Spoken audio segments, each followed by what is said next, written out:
We welcome back Michael Rapaport to Loud Mouths on the phone. Michael, I feel like you and I deserve credit for getting this done. We did it. We did it. I appreciate you guys having me on. I'm in the streets of New York. People are dancing. People are getting off work early. And the streets are crazy out here. But, I'm glad to be talking to you. I feel like we were the last broadcast before the inevitable midnight firing. They're calling it a clearance sale. And I'm glad to be on the show with you guys. We're doing the triangle offense for the last time right now with the three of us.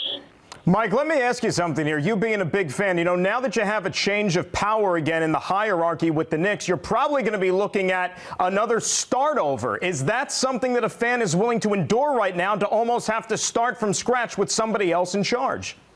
Well, we were starting from scratch anyway. Whether it was Phil was there or not. We have the players that we have. Free agency. I think let me say this. With Phil being gone and it happening now, I think it's the best case scenario. I would have liked it to happen, 2 months ago, but I think we're in a good position. We need to make a hire. We need to either hire this guy from Toronto or David Griffin, and let's go forward.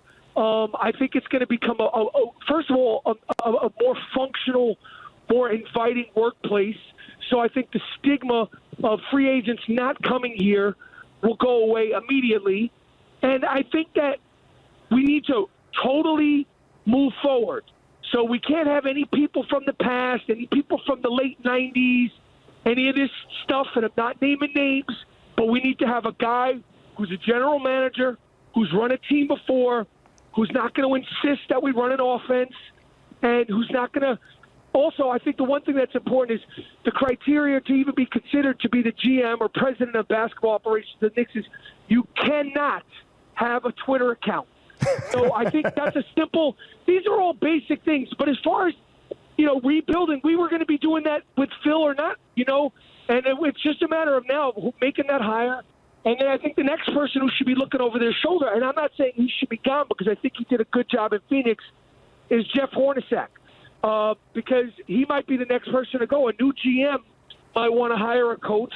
But other than that, I think we're in the best case scenario for the mess that was already there. And I think this is a great chance for Dolan to sort of, fix some of his mistakes in the past and move forward, because he should make the hire and then he should just let the hire run the team. And I think I'm looking at it as a positive thing. I think it's as good as it could be based on everything that's happened so far. Michael, were you surprised that James Dolan finally did what really everyone's been asking him to do? And what was the final straw? Do you think it was putting KP out there, not doing the Melo buyout? What pushed James Dolan over the top to make this move? I think it was a combination of a bunch of things. I think the Porzingis thing was bad.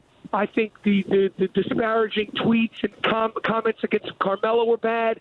I think the buyout with Carmelo thing was bad. And I think, it was people like you and me and the other broadcasters and, the local papers. It's one thing to be losing. It's another thing to be losing in a embarrassing, disrespectful sort of, like you could go down swinging, but we weren't even going down swinging. There was so much dysfunction in the workplace. They always say this thing in sports about cultures, but essentially a sports team is a workplace. And we had a dysfunctional workplace for the last few years. And hopefully, Dolan can really make the right decision here and move things forward in a really positive, clean-cut way ASAP. And certainly it looks like, Michael, that Dolan and his affinity for Carmelo Anthony and wanting to keep him around also played a role in this decision. Do you think that Melo still has a significant role moving forward with this basketball team, no matter who's in charge? I do. I don't think they're trading Carmelo. I don't think he's going to want to leave now. I think he's going to probably really be happy to stay. And I do think, Carmelo is still a very, good scorer. He's been bogged down by the triangle, which did work for him. And listen, he's still going to be Carmelo. He's never going to be the person that maybe we all wanted him to be, but that doesn't mean he's still not a very potent scorer. He plays hard. He's not the best defender. He's never been the best defender.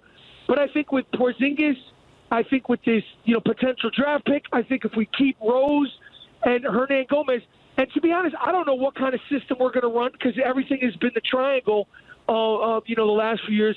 But I think we have ball players to be competitive. I'm not talking about playoffs. We're certainly not winning the NBA championship this year or next year. But again, I think, you started off with the rebuilding.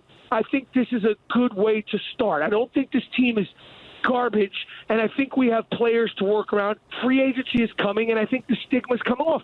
I don't think Paul George is coming, but I won't be surprised if we get some people. There's people out there that will want to come to the Knicks now because I don't think it's an embarrassing, frightening place. Michael, loved having you yesterday here on Loud Mouths. You made things happen. Thanks for calling in today. I know you're a busy man. Appreciate you taking the time.